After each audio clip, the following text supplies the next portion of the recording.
नमस्कारम दोस्तों आज हम हमारे स्थानीय भोजन को कम आंकने लगे हैं, उसको कम महत्व देने लगे हैं, साथ ही उसकी उपेक्षा करने लगे हैं, जबकि विदेशी भोजन को बड़े चाव से खा रहे हैं, उसको ही सर्वाधिक पौष्टिक मानने लगे हैं।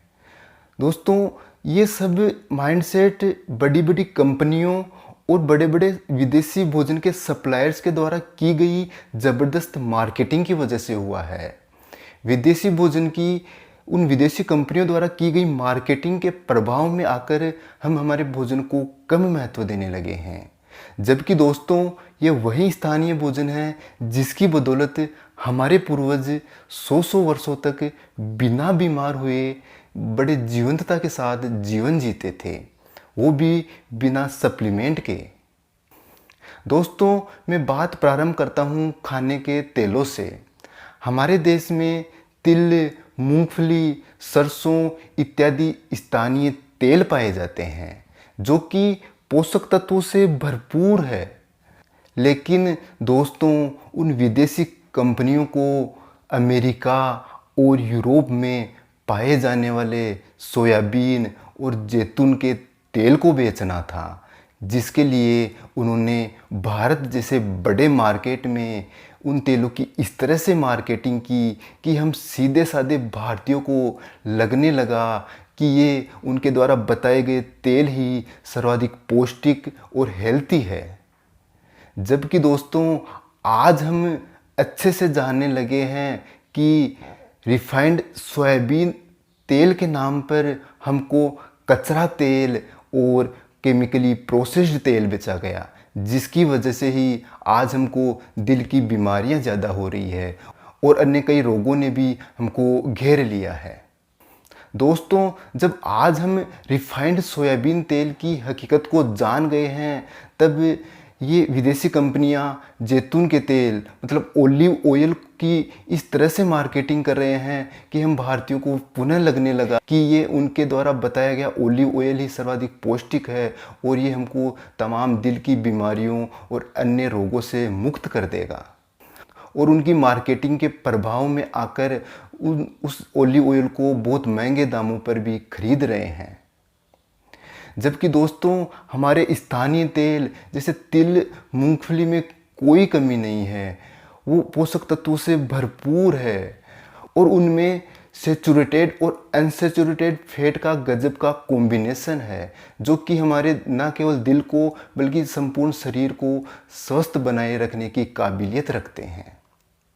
दोस्तों, इसी तरह हमारे देश में कई स्थानीय अनाज पाए जाते हैं जैसे जौ, बाजरा, जो कि विटामिन, मिनरल, फाइबर्स और अन्य पोषक तत्वों से भरपूर है। लेकिन दोस्तों, आज हमने उन स्थानीय अनाजों को हमारी डाइट से निकाल फेंका है, जिसकी वजह से दोस्तों आज हमको सप्लीमेंट की ज़रूरत पड़ रही है और हम ज़्यादा बीमार होकर दवा कंपनियों के अच्छे ग्राहक बन गए हैं। दोस्तों, ऐसी ही कुछ कहानी फलों और सब्जियों के साथ है। हम विदेशी फलों और सब्जियों जैसे ब्रोकली, स्ट्रॉबेरी, कीवी फ्रूट्स इत्यादि फलों और सब्जियों के पीछे बहुत ज़्यादा भाग रहे हैं और पागलपन की हद तक आकर्षित होकर उनको बहुत महंगे दामों पर भी खरीद रहे हैं। जबकि दोस्तों, हमारे देश में सब्जियों और फलों की भरमार है। यहाँ पर भिन्न भिन्न ऋतुओं और स्थानों के आधार पर विविध फल और सब्जियाँ पाई जाती है। जैसे राजस्थान में काचरी की सब्जी, सांगरी की सब्जी, बेर, केर, सहजन, बथुआ इत्यादि सब्जियां और फल है जो कि पोषक तत्वों से भरपूर है। इन स्थानीय फलों और सब्जियों के सहारे ही हमारे पूर्वज स्वस्थ और स्ट्रॉन्ग बने रहते थे।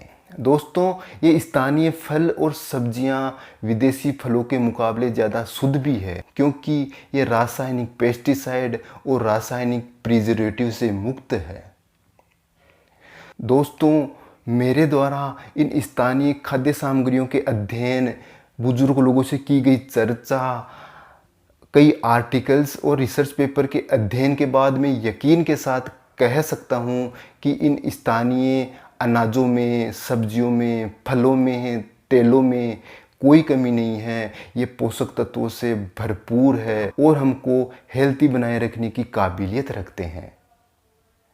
साथ ही ये हमारी परिस्थितियों, हमारी जलवायु और हमारे शरीर के सर्वाधिक अनुकूल है, जिनको कि हमारा शरीर आसानी से एब्जॉर्ब कर पाता है।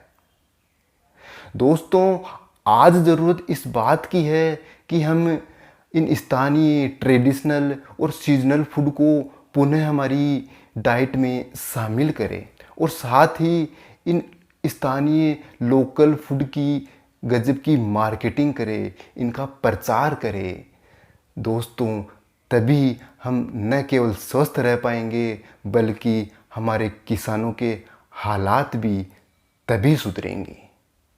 थैंक यू दोस्तों, नमस्कारम।